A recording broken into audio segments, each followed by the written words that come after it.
मिलजुल करते रहे मुस्लिम सिख ईसाई।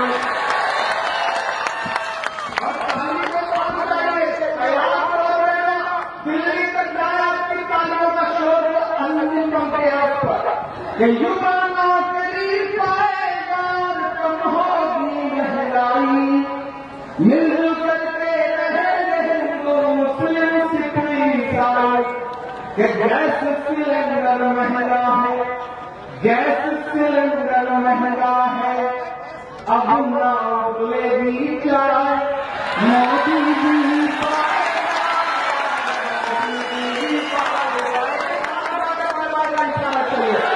गैस सिलेंडर महंगा है, गैस सिलेंडर महंगा है, अब ना बोलेगी चाय मोदी जी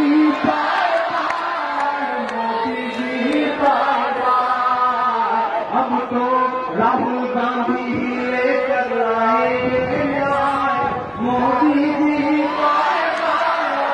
मोदी जी भारत देश की जनता ने मिलजुल के बनाई राय मोदी जी मोदी जी